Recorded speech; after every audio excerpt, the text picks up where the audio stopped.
I read a lot, and sometimes I run into things that have some historical meaning, and I really feel like I should share this because, as a person, um, a black person in America, that's really not an ethnicity. And calling someone an African American, that's not an ethnicity or foundational black American. That's not something that you can identify someone with uh, or identify the history of that person or that nation of people. And, I read the Bible a lot. It's the best book I've ever read in my life. And there's always something new to learn, lots of mysteries, but it's not really much of a mystery when you read it and you get some understanding. So, what inspired this is I was listening to one of my favorite teachers say that the word Negro is a byword. And I was like, wait, what? It's not really a byword. It actually identifies the people of the Bible, an Israelite. As a matter of fact, the word is in the Bible. In the New Testament, it's called, we'll use the French pronunciation for political reasoning, but Niger, which is another word for Niger or nigger. And the word has significant meaning because, like I said, it identifies you in the Bible. But it goes over most people's head because they're not curious enough to start looking up words and names, because names, every name, including the name that you currently have or use, it has a meaning. And you may not know what that name means because you don't read. But historically speaking, your name signified your job, um, or a profession. And back in the day, children learned their trades from their father. The sons, that is. The women, they learn their trade from their mothers. But if you look your name up, you'll probably see what profession someone had way back in the day. My middle name, which I'm not going to say, means wagon maker. So, and it's a very common name, but it meant at some point in time someone in my family may or may not have been a wagon maker. Okay, you get it? So, like a smith is a blacksmith. So they call him Smitty. But if your last name was Smith, 9 times out of 10, you were probably going to become a blacksmith because that is the profession of your father. So, why I chose the title for this, and it's God inspired, because He really inspired me to put these slides together. I do want to warn you, I'm not a teacher, and I have no inspiration of being a teacher. I'm a student of the Word of God. I have teachers. I won't name the church because I don't want them involved in this. I feel like if you're doing something that's independent, you need to stand on your own. So, Hebrew or Negro, the same in the eyes of God. And what I want to do is, there are so many times that the Negro is actually in the Bible. Aaron, Moses' brother, had a son, Eleazar. And Eleazar named his son Phinehas. Now, when you look at that old cartoon, man, what is this? Messing with my slide. Hold on. All right, so when you look at this, Phinehas. Now there's a cartoon, I think it was called Phineas and Ferb, but it's not really Phineas. It's Phinehas. Or Phinehas. But the Egyptian, it's an Egyptian word meaning the Negro. And it is a Hebrew word, mouth of brass, Negro. And like I was saying, Aaron is the grandson of Aaron. His grandson was named Negro. Phinehas is the way you pronounce it. Not Phinehas. Phinehas. Okay. Now let's move on to the next slide. It's the Phinehas. Phinehas, grandson of Aaron the priest. And when Phinehas, the son of Eleazar, the son of Aaron, the priest, saw it, he rose up from among the congregation and took a javelin in his hand. And we know what that is. Like if you read book, you know that one of our people picked up a prostitute and was getting ready to do what he do. And this gentleman right here killed him. Both of them. Ran the javelin through the both of them. Now, the Igbos of Nigeria, when colonialism happened over there, they wanted to maintain their history and their identity. So when the first British explorers who met the Igbos of Nigeria were quick to identify them as a branch of Hebrews, they knew. And so simply refer to them as Hebrews, because that's an English word, Hebrews. Hebos, Ebos, and later Ibos. But during the time of the first documentation of the history of the Ibos, the early Ibos, who knew very little or no English, following the pronunciation of the new version of their original name by their colonial masters, deviated from the name Ivite as Ivite Aguilari from Avirite, Iphite, or Ahite, and began to use the popular name, new and foreign language of the colonialists, and so also refer to themselves as Hebo, a corruption of Hebrew, or accepted to be called Hebos. Now, the English, well, we know how they do things. They assimilate you into society, and then they take your identity and erase it from your remembrance. That's what the word destroyed means. Destroy means to spiritually change you or someone, right? So now, this corrupt version of the English word Hebrew remained unnoticed, or was deliberately allowed to remain unchanged, even when noticed by the British authorities, so as to serve as a mark of derogatory distinction between the European Hebrews, who were mostly whites, and the Nigerian Hebrews, who were mostly blacks. And henceforth, all early history, Hebo or Ibo, example of Hebo nation, Igbo slaves, Ibos of eastern Nigeria, etc.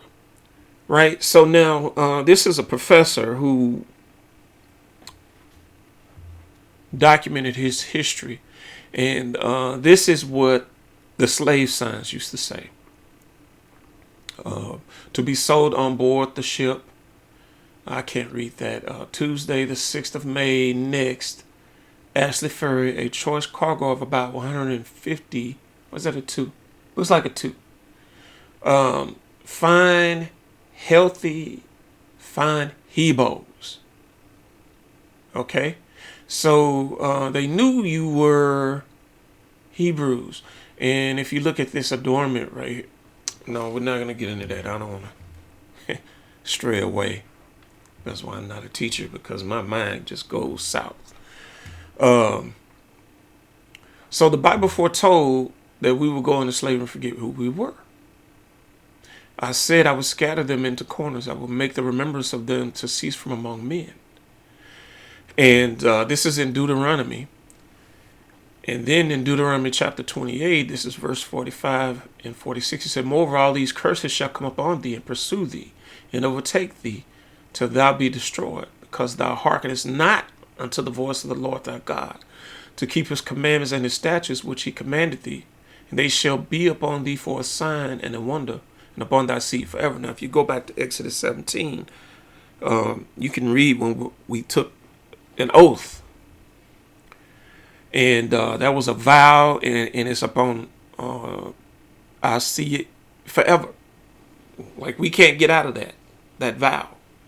That we will do whatever the Lord says to do. And then you go into Exodus chapter 20, I think it's verses 1 through 17. You read the royal law that you're supposed to be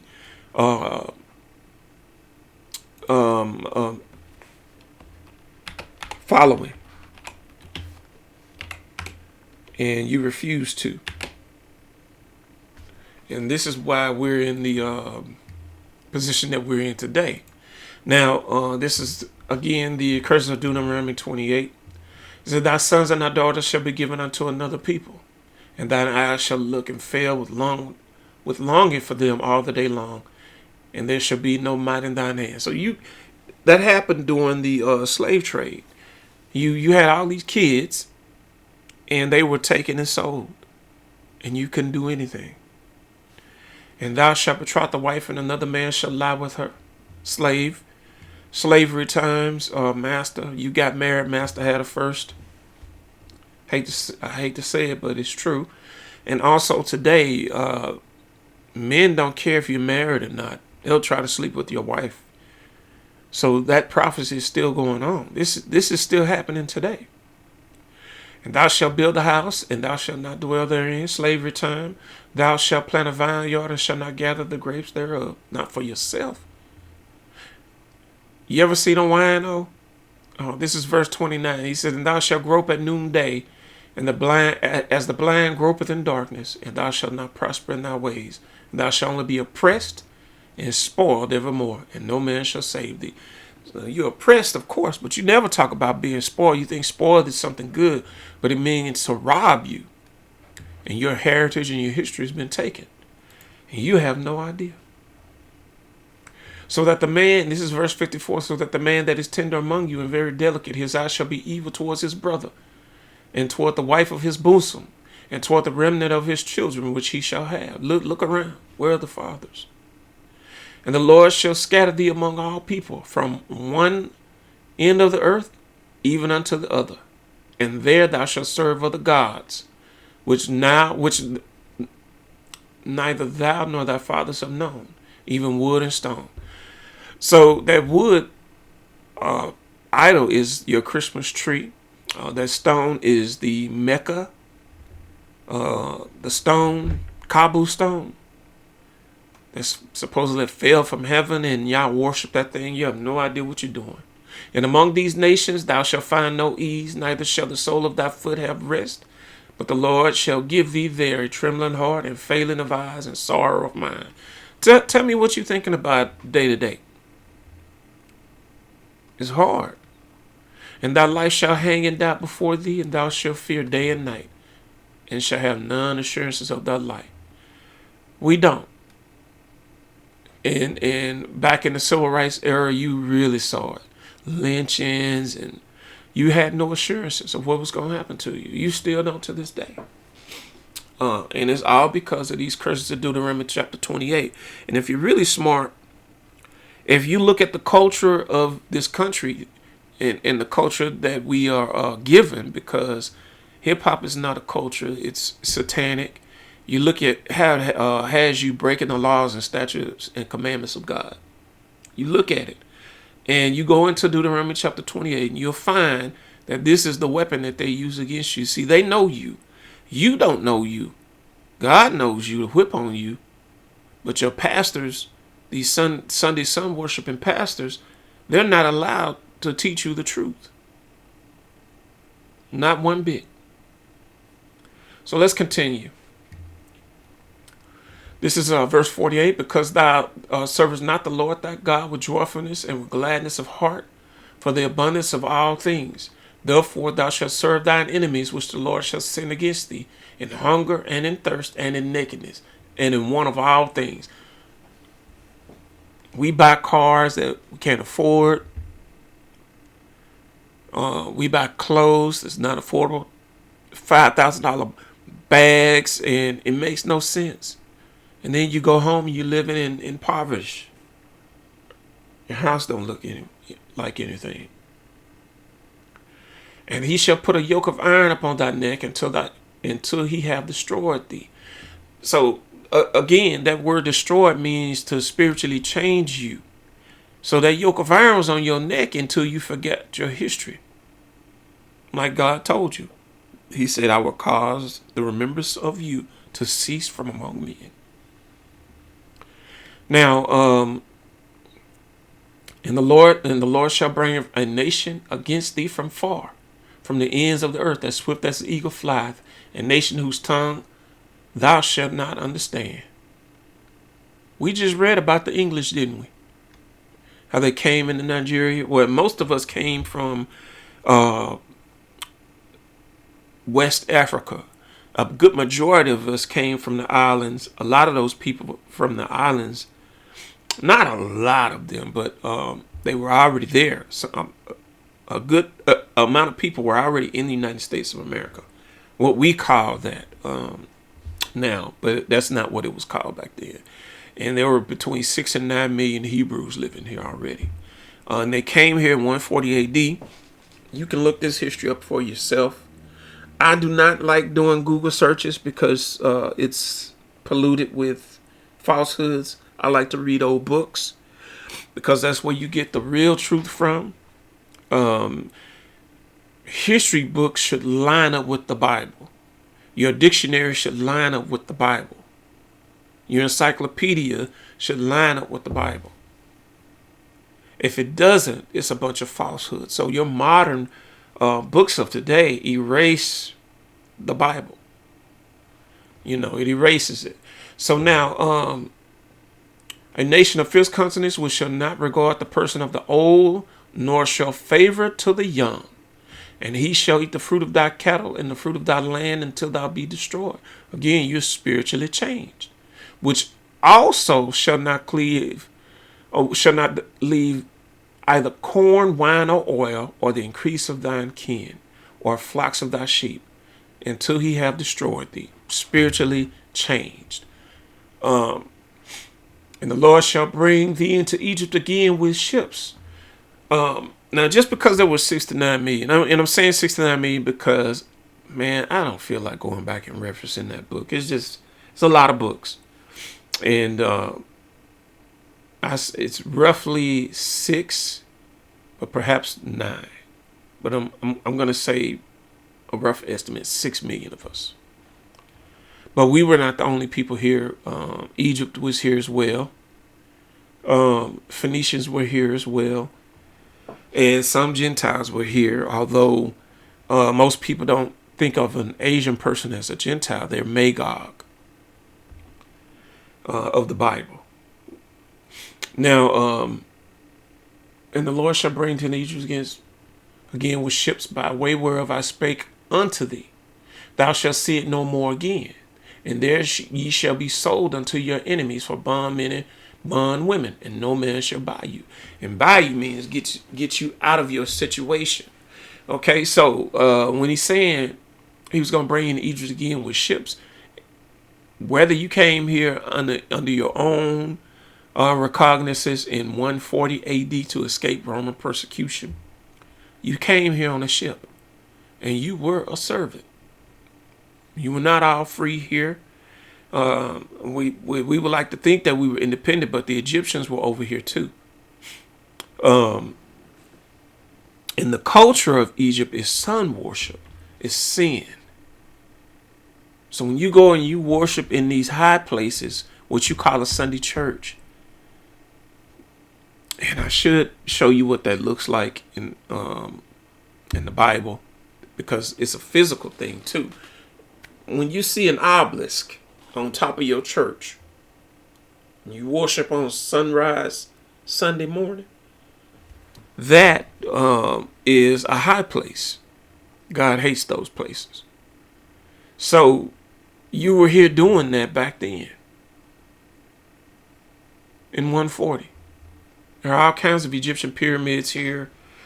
And now this is Deuteronomy chapter 4, 27 through 35 KJV.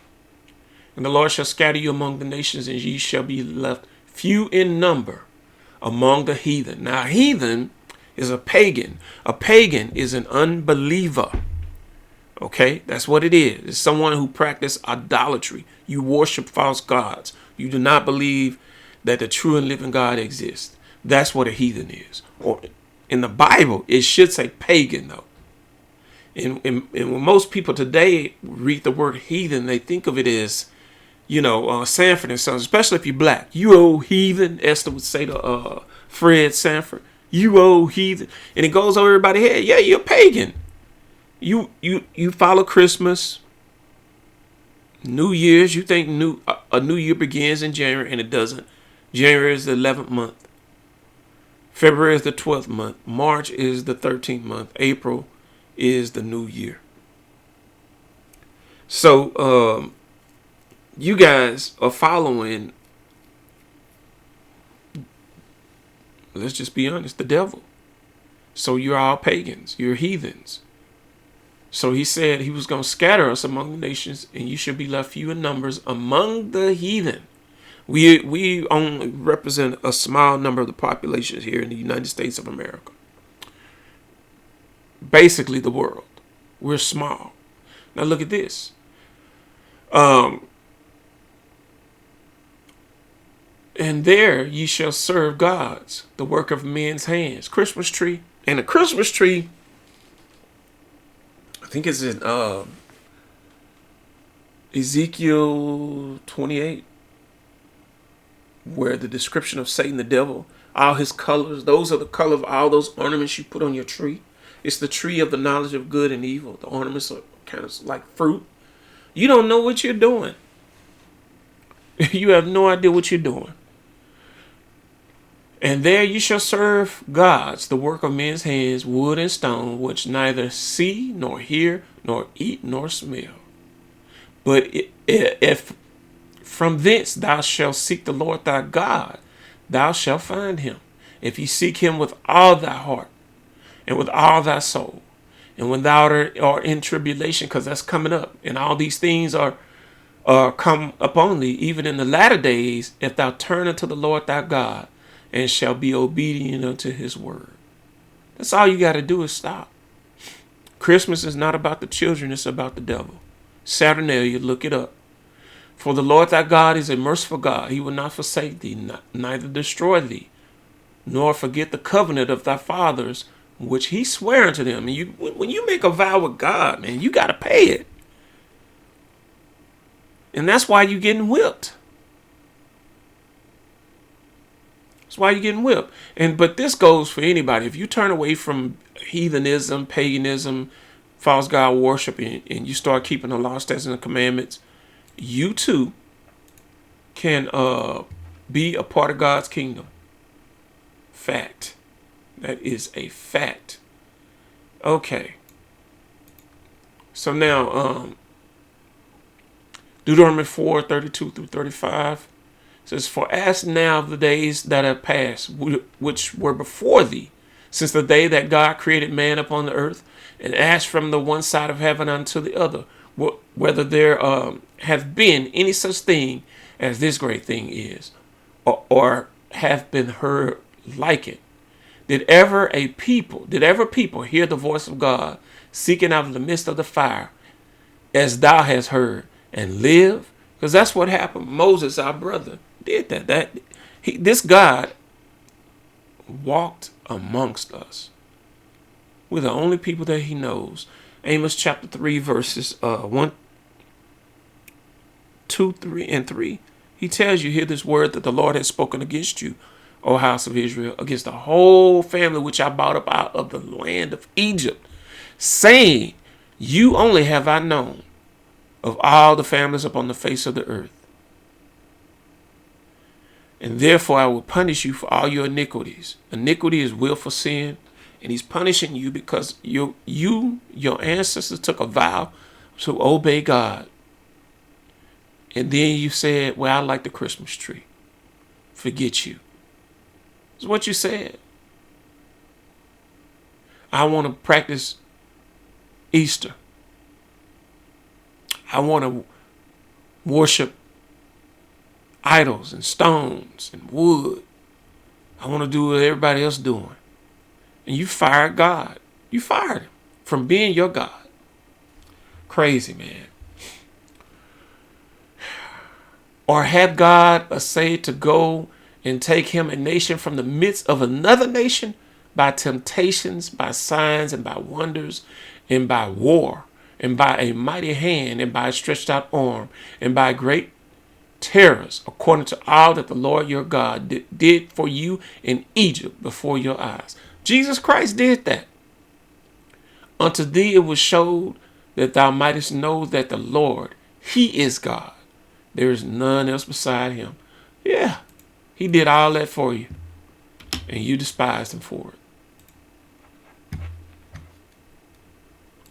So now, I want to go over the three sons of Noah. Japheth, the eldest son of Noah, as the Japhetic nations, which people the north of Asia and all Europe. Okay, so I think they're trying to disinclude the Filipino people here because the Negritos, they're Hebrews, they're branches of Hebrews, and they mix with a lot of the people there. But they live in the mountainous range of the Philippines. So most Europeans don't know that they're the same as the people of Asia. They're all the same. They just have different fathers. And Chinese and all that, those are Japhetic languages. Okay, so now let's talk about Ham. Ham, the youngest son, this is out of a Zondervan dictionary, and this is out of another dictionary that I have. And it says Ham, the youngest son of Noah, born probably about 96 years before the flood, and one of the 8 persons to live through the flood. He became the progenitor of the dark races, not the Negroes. So now, you would think that word would cause an alarm bell to hit. But what do you mean? Ham is the father of the dark races, but not the Negroes. But the Egyptians, the Ethiopians. Now, that word could be Abyssinian, which is the word of the name of the country before it was called Ethiopia. Libyans and Canaanites. You see that? Those are the 4 sons of Ham. We don't want to talk about this part right here, because that doesn't mean anything. I just want that orange part. But now let's look here. Since the Negroes are not African, what are they? So let's read out of the same dictionary. Ruddy, a word used to refer to a red or fair complexion, in contrast to the dark skin of the Hebrews. Well, wait a minute. So there are people on this planet, on this earth, that are black, but they're not African. Interesting. And they're called Negroes. But this right here, you got 2 of the sons of Noah, Japheth, Europeans and Asians, and then you got the Africans. But that's Ham and that's Japheth. Well, what about Shem? Could the Negroes be Shem? Let's keep going. So now, this is from the Jewish Encyclopedia. All right? Man, I wish I could get this. I don't need this. Can I move it? Anyway, there's a brother He flourished. His name was Yahya ibn Yaish. Flourished in Lisbon in the 11th century, died about 1150. He was held in high esteem among the Jews, and King Alfonso I honored him for his courage. After the conquest of, I can't see that word, Santarém, the king presented Ibn with 2 country houses that had belonged to the Moors. Wherefore he assumed the name Negro, because he had to change his name in order to receive that. This is during the time when we were being persecuted and kicked out of parts of Europe.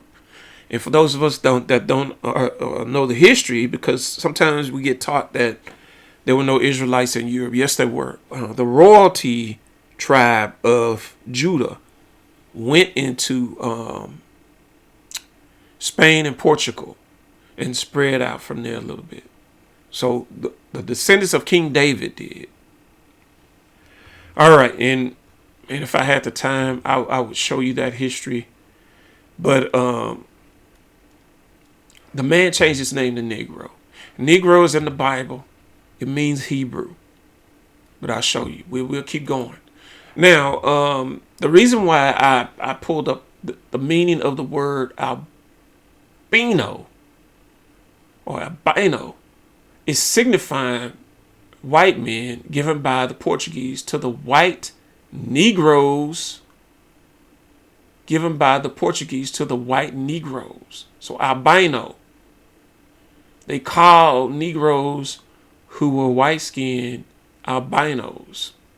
The color of this race appears like that of persons affected with leprosy.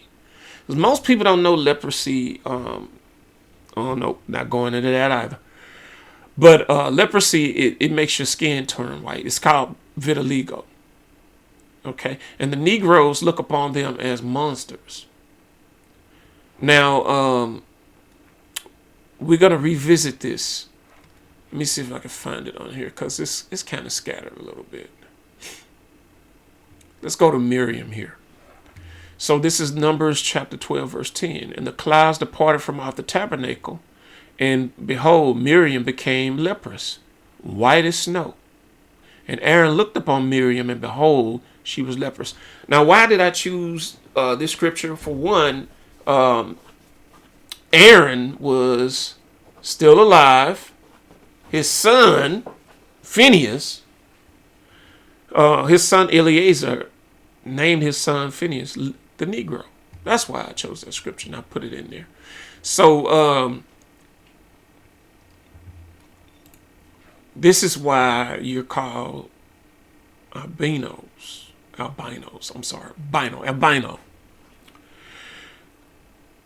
And it talked about being afflicted with leprosy and how it was looked upon like they were monsters. She freaked out when she got turned that color. You know, if you go back and you read scripture, she freaked out. And I think she was outside of the camp for 7 days before her color came back. Her Negro skin. All right. So now, we were talking about Feinhaus. And this is a different reference. And this slide should go all the way up to the top. But like I said, it's a little scattered. But the reason why I have so many different references is because I want people to understand just how much research I put into this. This was not something that happened overnight. It took me a long time to put this together. And it took a lot of people asking me questions, and the questions turned into keywords for me. And then I would go and just start looking stuff up. So this is another translation. Feinhaus is the Egyptian word fi ni hasi. It's the Egyptian term for Negro. Now, why did I say that? Why did I put that in there? Well, let me show you. This is a picture. Let me let it catch up. Gosh darn it. But I have a lot of pictures. This is from a book called The Unknown Catacombs. This was in Russia, this particular. And if you look at it, you see the Hebrews over here. Now you can pause this, take a screenshot and zoom in. And you'll see the darkness of the Egyptians. You also see their hats and their armor. Nothing like the movie. But look at all these Hebrews over here on this side. Okay. The Unknown Catacombs. That's where this book is from. Here is an albino. Means white, a person whose skin, hair, and eyes lack normal coloration.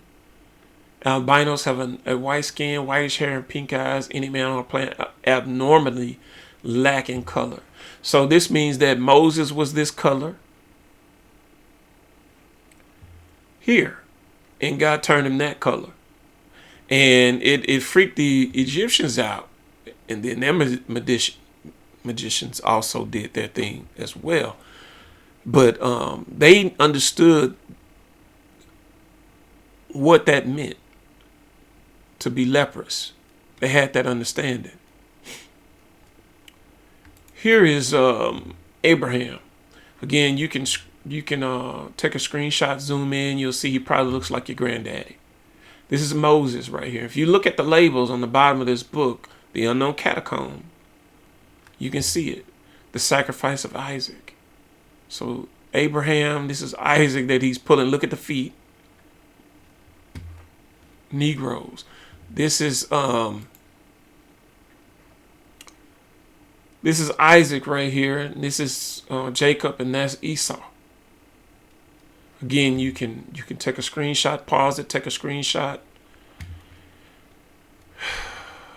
This is Samson. And I don't know why he doesn't have his dreads in here, but you get the gist. He killed a lot of people with that jawbone. Look at all the dead Philistines right here. And these look like Africans on the ground. All right. Guess who? The three Hebrews in the fiery furnace. Shadrach, Meshach, and Abednego. There they are right here. And this is from the Unknown Catacombs. So Negro and Hebrews are the same thing. Exact same thing. Negro in Spain. This is a Negro. Now there's a white one up at the top up here. I didn't need that for reference. I was proving that there were Negroes in Spain. Okay. And then they sent them here to the Americas as soldiers. As a matter of fact, the conquistadors who went to Mexico were Hebrews who changed their names. Okay. And this is when Jacob died. You see his skin? That's Jacob. See how dark he is? This is Jesus Christ, Adam and Eve.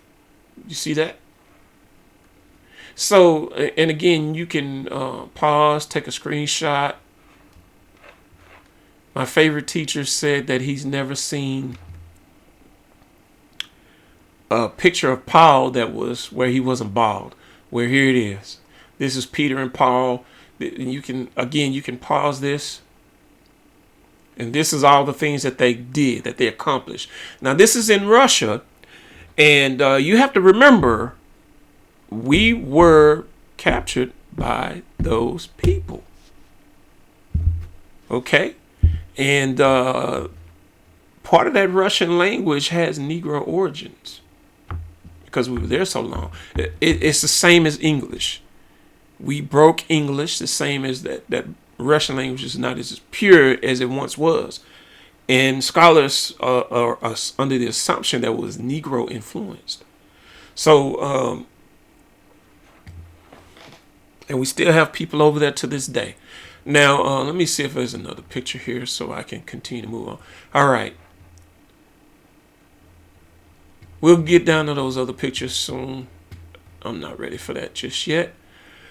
So we're going to go back to where we left off. We were right here. Okay. So now we do know that there are what we call white Jews and black Jews. And during the Spanish, before the Spanish Inquisition, there was a lot, which is when the Hebrews, the Negro Hebrews, were sent to Africa and some to the Americas on the same ship with Christopher Columbus. That wasn't his name. He was actually a Hebrew Israelite himself. That's a long story. I did a thing on that a long time ago where I proved what he looked like. He was a tall brother. Most of the people on those ships were actually Hebrew Israelites. And the reason why they were on those boats is because they knew that the people over here spoke Hebrew. And when they got to the islands, this Hamitic person who did not speak the language understood that they were speaking Hebrew. But you'd have to go and read his book, The Unknown. No, it's not The Unknown. Lost Tribes and Promised Lands, which you'd have to go and check that out, and you get a lot of understanding from that. All right, so now this is another book. This is from a Jewish encyclopedia. Besides, the people of Khazar originated from let me read at the top. This is the history of the Jews. He says he originated from a line of kings in which he was the 12th. The first of whom, Bulan, was directly stopped by an angel in a dream and commanded to embrace Judaism, which is not true. He made it up. They were going to be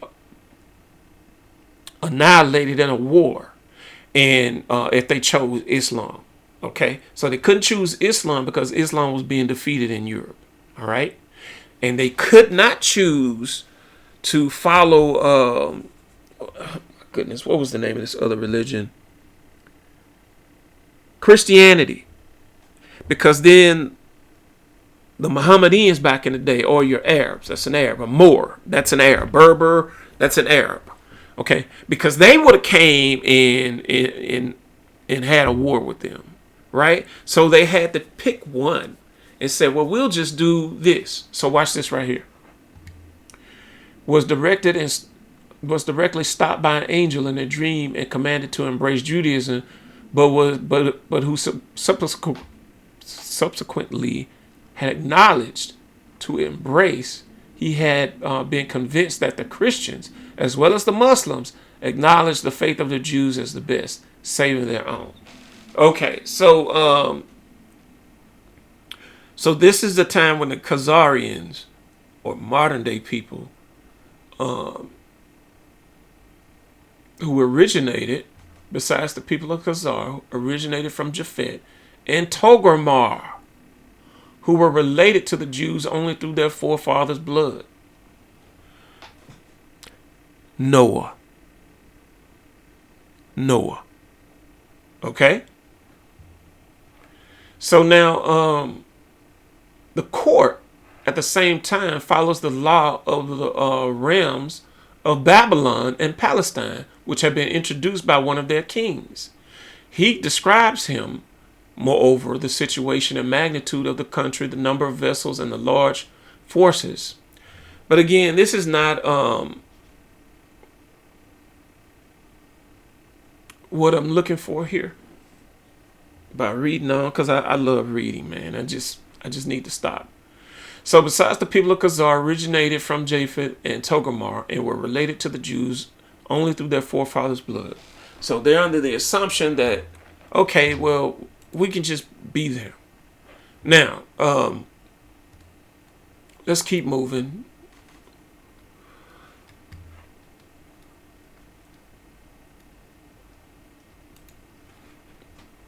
This is about, let me just make this a little, I don't like this, but I can't, can I move it? No, can't. It wants me to use AI, and I don't need AI for this. So let's read. This is about the, oh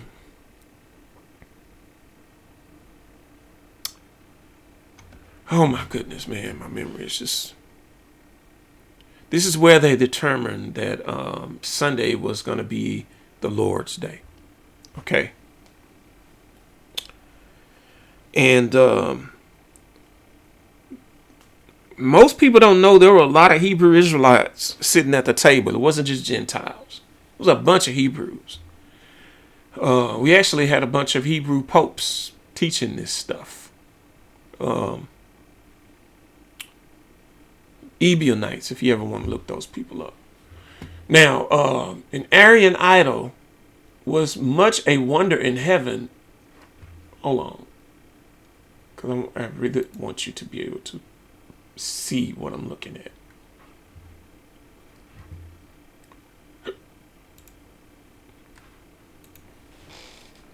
And just so you know, I have a hard time seeing the words.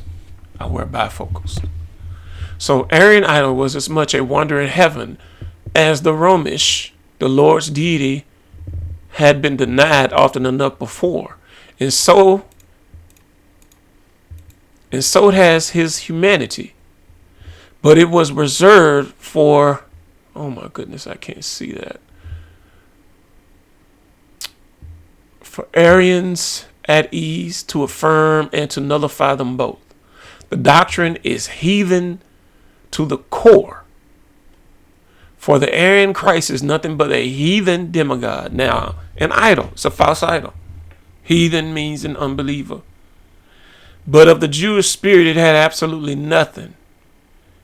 It agreed with Judaism only where it agreed with philosophy also, while its own characteristic creature utterly contradicted the first principles of unbelieving Judaism.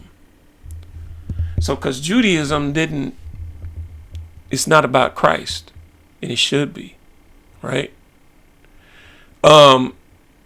Let's keep going.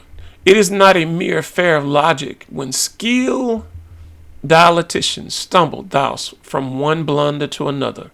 The Aryans had made their problem impossible by neglecting its spiritual conditions. A true creator must be divine, but a created cannot be divine. Far from spanning the infinite abyss which philosophy, not revelation, had placed between God and sinless man, the Aryan Christ is nothing but an isolated pillar in its midst. His witness is not the love of God, but to a gulf beyond the power of almighty love to close. Heathenism might hope for true communion with the Supreme, but for us, there neither is nor can be any. So that's what Gentiles think of their own Jesus Christ. Now, I do want to go back and reference something. Laban is the Hebrew word for leprosy, and it means to be white, to make white, become white, purified, to show whiteness, grow white. Meaning it's a spiritual whiteness, cleanliness. And then it can also mean to make bricks, or to become white, or to be made leprous. Now back to this. All right. So now the Europeans, it was a big thing back in the Middle Ages when Togomar took over the identity of being a Jew. Okay. And this is from a book titled Shakespeare and the Jews. Okay. Not surprisingly, this has been the interpretation given to the Jew bill crisis by a number of Anglo-Jewish historians, meaning the white Jews. There is certainly enough evidence in the Jew bill controversy of the crudest sort of racial prejudice. For example, that the idea that Jews were black-skinned resurfaced in the facetious preface to some considerations on the naturalism of the Jews, where the author jokingly suggested those of his English readers who might want to appear Jewish should, in order to bring the skin to a lively complexion, like that of the new Negro. See, they just referenced a Negro and a Jew together. From the coast of Guinea, take the peeling of walnuts and carefully rub the flesh.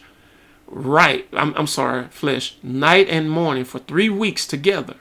Afterwards, rub yourself with a flesh brush, and it will make it shine exactly like the back of an old base vial, and will fix such an indelible hue that it will not come off in 6 weeks with all the water and soap you can use to it. And this in order to make you complete olive beauties. Because olive means it's black. It's not green, it's black. Or brown, bronze skinned. So there was a debate. And anonymous author of the rejection and restoration of the Jews, because they were rejecting the white Jews, and because they knew, hey man, come on now, right? Now let's go. Let's continue on. This is the travels of this guy. He found some Jews, and he said a mountain. There was a mountain inhabited by Jews. It said at the end of 8 days we found a mountain which appeared to be 10 or 12 miles in circumference, in which mountain there dwell 4,000 or 5,000 Jews who go naked and are in height 5 or 6 spans, and have a feminine voice, and are more black than any other color. So they live entirely upon the flesh of sheep and eat nothing else. They are circumcised and confess that they are Jews. And if they can get in more, are Arab. Because of the betrayal, and they were naked because that's how they got dropped off. Naked. This was during 1492. A lot of us perished at sea because they would strip us of our clothes and our money and just dump us in the middle of the sea. And then at other times they would take us to Africa and drop us off, right? And naked. And this is why these people are naked like that right now. So, and they were betrayed by the Arabs. They skinned him alive. And if they can get their hands on him more, they would skin him alive. Okay? So now you can pause and take a screenshot and read that. And then let's go down to the bottom. Vartama evidently miscalculated the effects of distance in diminishing objects. Hence, I presume his fabulous measurement of the Jews at 5 or 6 spans in height, and his failing to see any scanty cloth round their loins, which still constitutes the only garment of the common Baldwin and Haja. As to complexion, if those seen by our traveler were likely the generality of the Jews in Yemen, he aptly describes it as more black than any other color. In that respect, they are not to be distinguished from the Arab, Bedouin. So let me show you what an Arab looked like in these days. I told you I would come back to some of these pictures later. All right. So now this is Spain when the Moors. Now Moor, I'm going to show you that. Moor means Arab. Okay? Now in the Bible now, it means Arab. You use a lexicon and you'll find that I'm correct. This is a Hebrew woman. This is an Arab. And in Spain, once a year, they celebrate them by going blackface. Most of y'all think that's about you. It's not about you. It's about the Moors.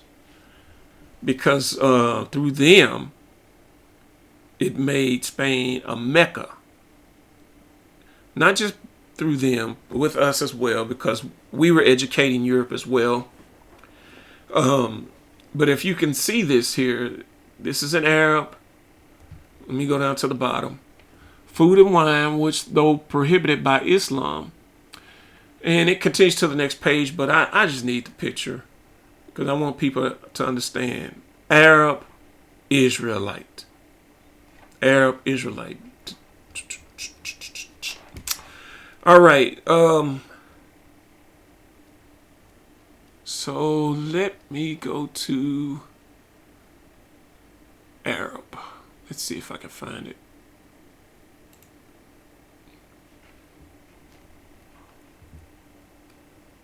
Barak. Let's see.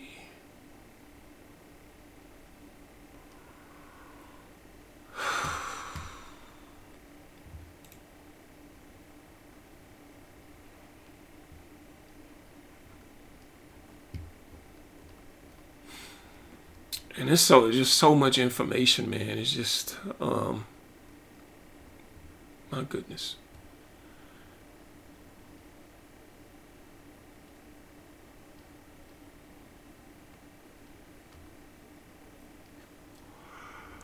I'm so sorry.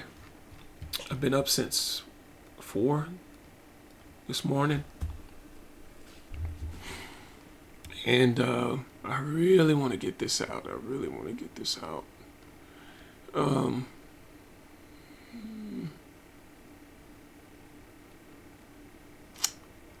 Christian. And wait till I'll show you what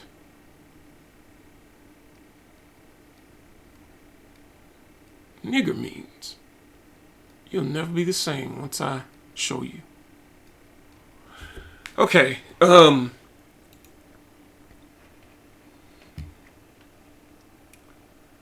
So Arab, or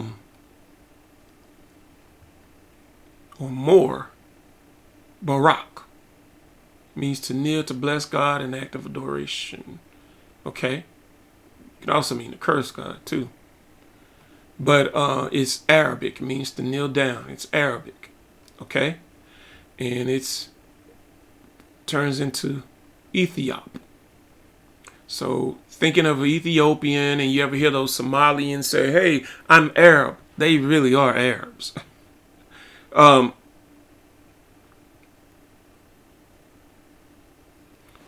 they think they're Cushites too. That's confused people. Anything but black. Let's see. Now, let's go more. It's from Latin. Marius was initially a general acronym. Hold on. I'm going to have to move this away from the co-pilot.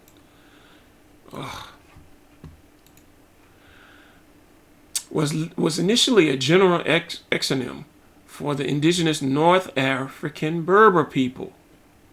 After the Muslim conquest of the Iberian Peninsula in 711 CE, the term expanded to Europe to refer to Muslims in general, particularly those of Arab or Berber descent living in Al-Andalus, Islamic Spain.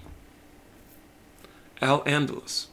Okay, so this is just confirming that these people come from North Africa. They are indeed Ishmael ethnicity. The term has no real ethnological value, as the populations it describes were diverse, ranging from white Moors, tawny North Africans, and Arabs. So this is when they started mixing with the Spanish women and other women. They started mixing with them. To black Moors, sub-Saharan Africans. Now these are Hebrews. Okay? So don't get them mixed up. And I'm going to show you that the word blackamoor means Negro.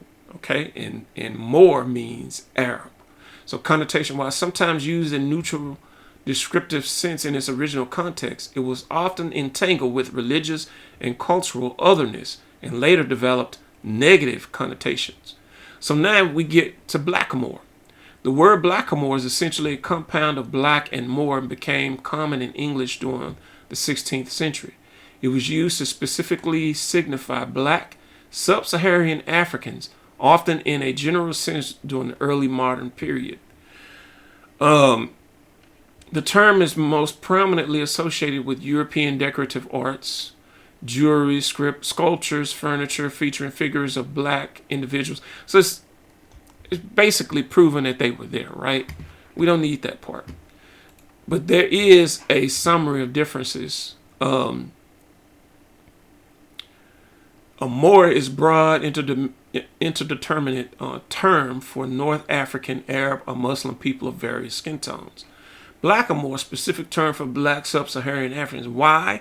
Because we were no longer in the land. We were moved. Okay? So it's used historically for more from antiquity through the medieval and early modern periods to describe inhabitants of North Africa and Muslim Spain. Okay? Now, for blackamoor is used primarily in early modern period and later, especially in English, to differentiate black people from other tawny Moors. So black and tawny is the same thing, okay? It's the same thing. Look it up. You don't believe me? Look it up. Association associated with the historical peoples of North Africa and Islamic Spain can refer to a range of ethnicities, okay? And here it's associated with the controversial decorative art style and stereotypes of black people as exotic servants, slaves. Okay? In essence, blackamoor was a specific descriptor that clarified an individual's sub-Saharan African descent when the general term Moor was too ambiguous. Okay? Because you can't put them together. Now, Ethiops. Okay? We're going to look at what Ethiops mean. Like I was telling you before, an Ethiopian, a dark-skinned person from a particular ancient region in northeast Africa. Okay? The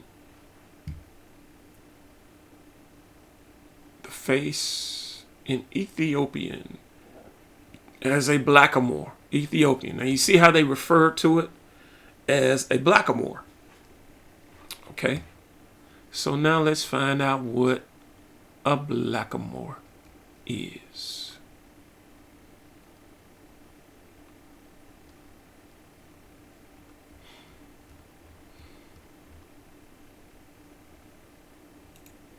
Okay. Wrong one.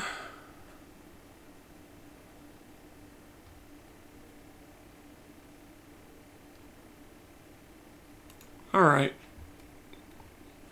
So this is from Roget's Thesaurus of Words. Okay. And this is what it means. Negro or Negro, nigger, colored person, black, blackamoor. You see that? They're all the same. And these are some slang. These are your bywords. Ebony, all this. But then it gets to something else. The image of God. You see that? Why would they put that there? Because Jesus Christ was a Negro. So now let's keep going. Colored man, man of color, buck Negro or nigger, Asiatic, mulatto, mongrel, crossbreed. They call us a lot of different things, man. It's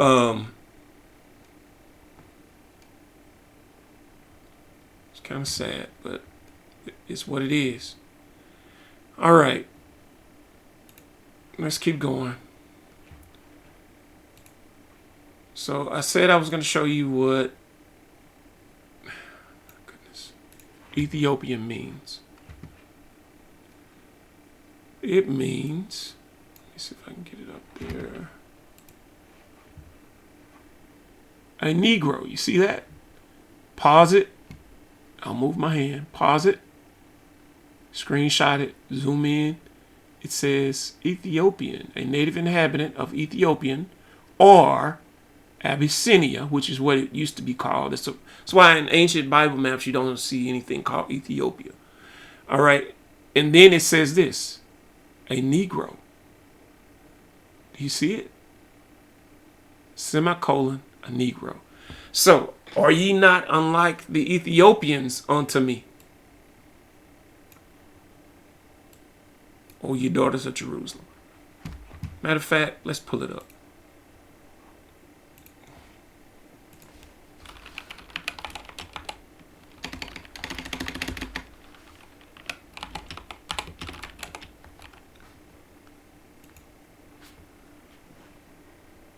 No AI. I don't want the New King James. Now look. Amos chapter 9 verse 7. Are ye not as children of the Ethiopians unto me? Are ye not as children of the Negroes? You get it now? Because that word should be Negroes. Are ye not as children of the Negroes unto me, O children of Israel, saith the Lord?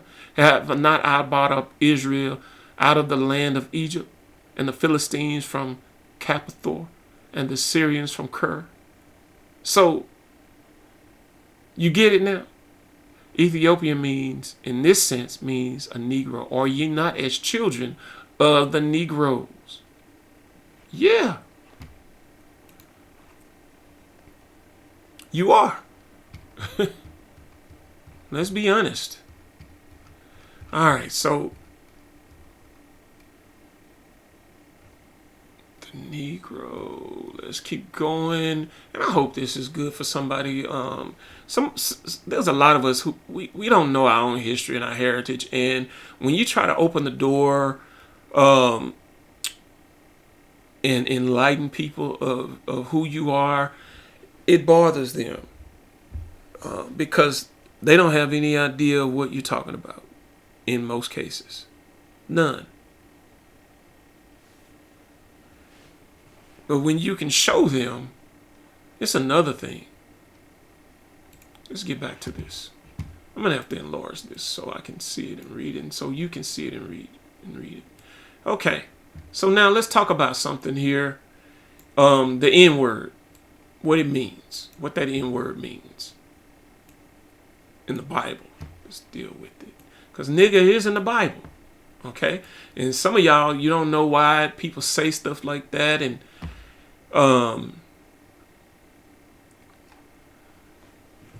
it goes over your head because you think it's about you.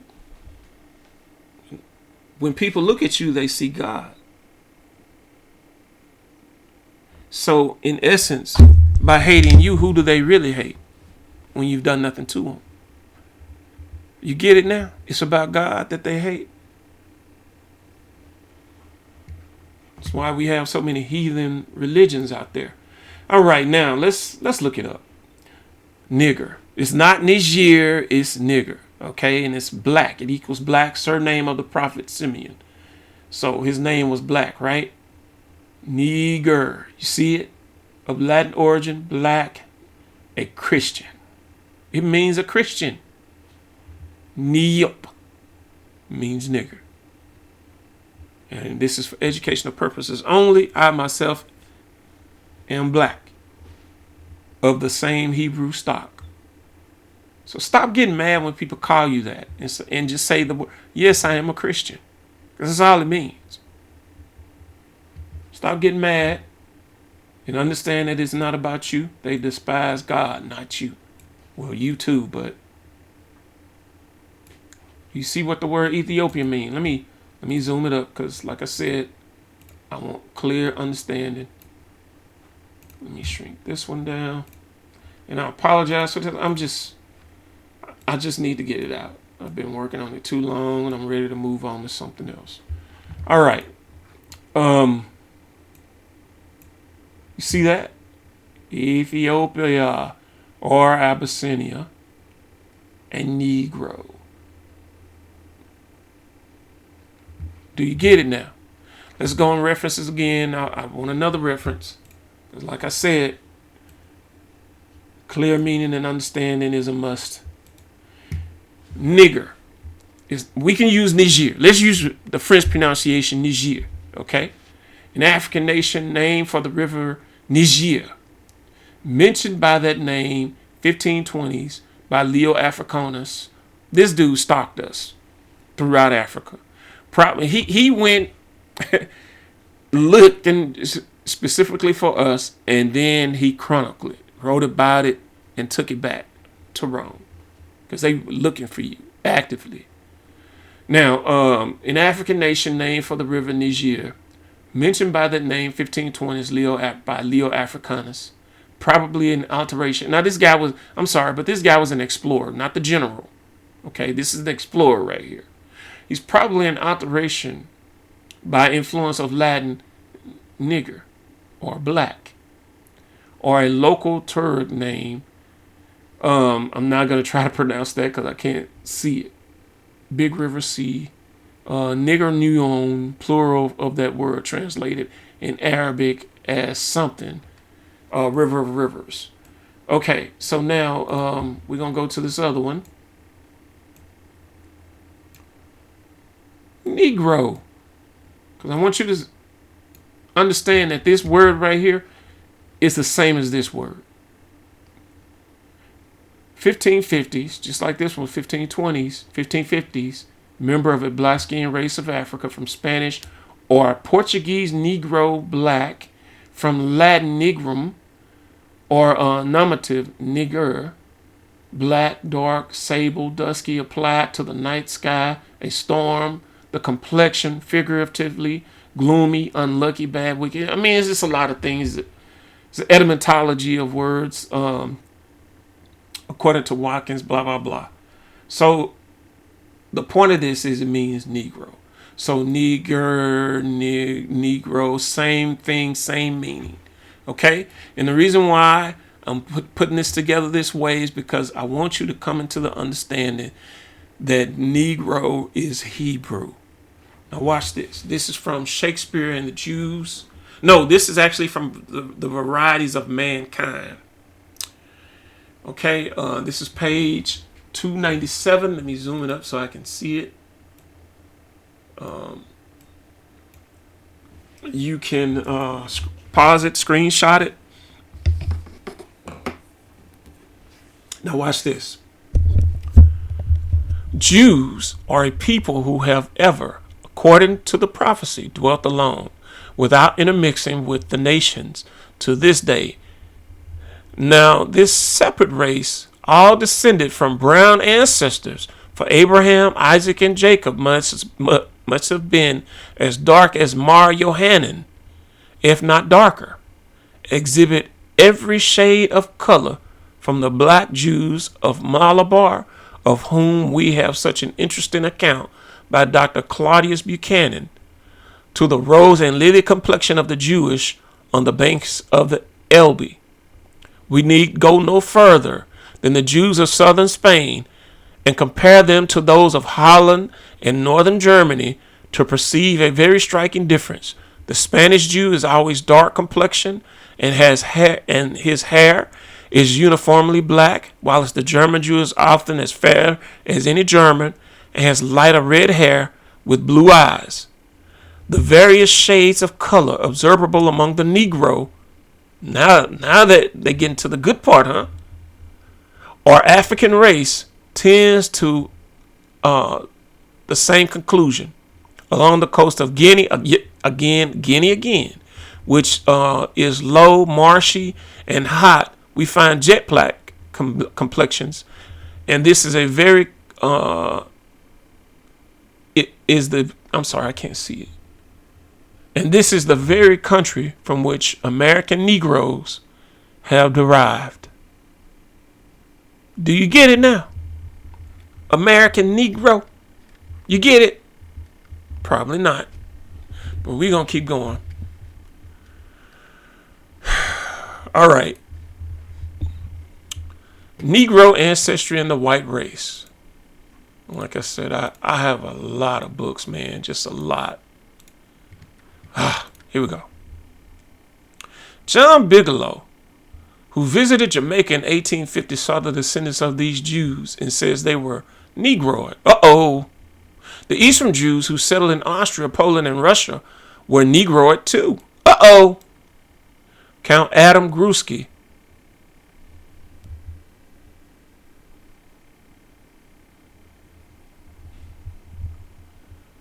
Sorry, guys. My phone was ringing. Count Adam Gruski of Poland, who visited the United States in 1857, said the Jews of his country strongly resemble American mulattoes. Number of Jews, he said, have the greatest resemblance to the American mulattoes. He said sallow complexion, thick lips, crisp black hair, of all the Jewish population scattered over the globe, 1/4 dwells in Poland. I am therefore well acquainted with their features. On my arrival in this country, America, I took every light-colored mulatto for a Jew. Considerable Negro strain was found, too, among the Polish Jews in London. You see that? You see how they interchange Jew with Negro? Among the Polish Jews in London. For years, 2 New York white dailies, the News and the Mirror, have been advertising kinky hair straightened permanently in one treatment. The service is for whites only. The customers are probably Jews. A Negro hairdresser in Harlem once had many of them among her customers. Karl Marx, who bore a strong resemblance to Frederick Douglass, most people don't know that dude was black, undoubtedly came of this Negro stock. His nose was broad, his hair frizzy, and his color so dark he was called the Moor.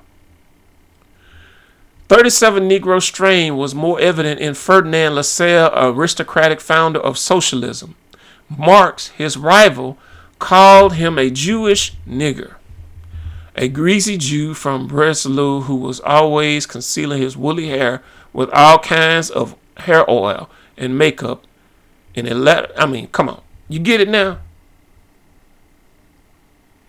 You get it now. The shape of his head and the way of his hair grows that he is descended from Negroes. Do you get it now? Another source of considerable Negro strain is the white stock, where the black pages who were common in the families of nobility and the rich throughout Europe and as far north as Russia. Do you get it?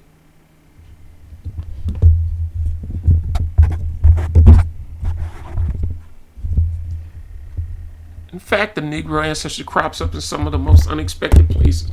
Do you get it? I hope you do. Dictionary, 1940 dictionary. Negro. Black. See that word again? There it is. See how it's synonymous? They're together. Do you get it?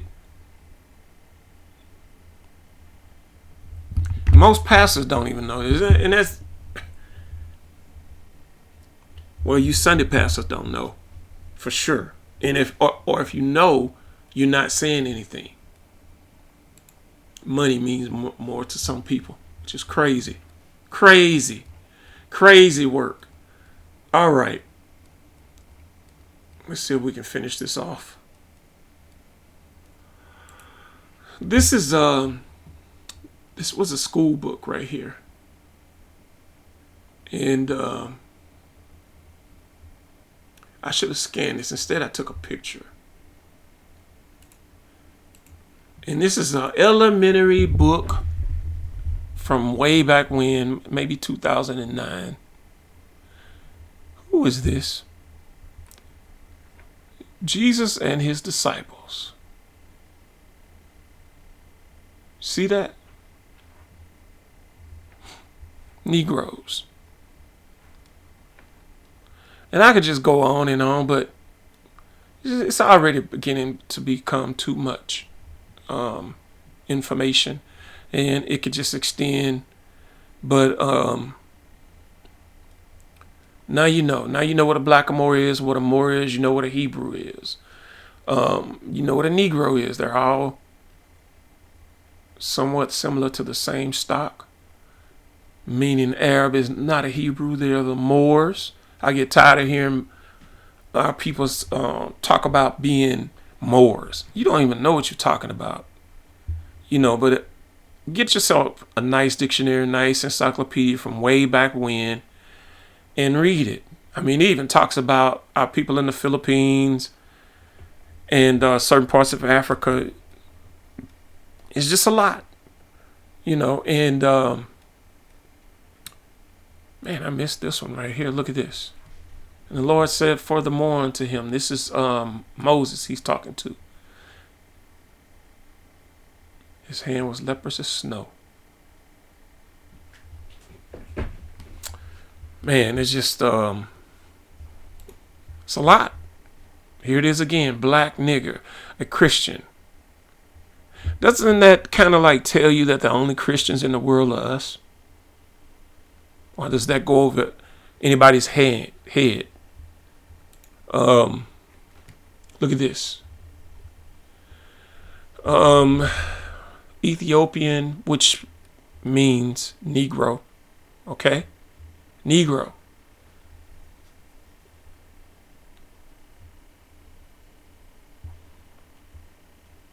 Hottentot, pygmy, negrilo, negrito. See that? Afro-American, Afro-European, Afro-Asiatic. And I'm about to shut it down. I think I've done enough. I'm actually quite exhausted. And I'm quite thankful that I was able to get this out. And I hope everybody or somebody got some type of understanding about who you are, where you come from. And repent.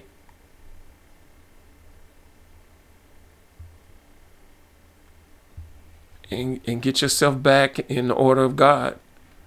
And help other people and bring them with you from all the other nations. Bring them with you. Bring somebody with you. Peace in Jesus' name. That's it. Hebrew or Negro, the same in the eyes of God.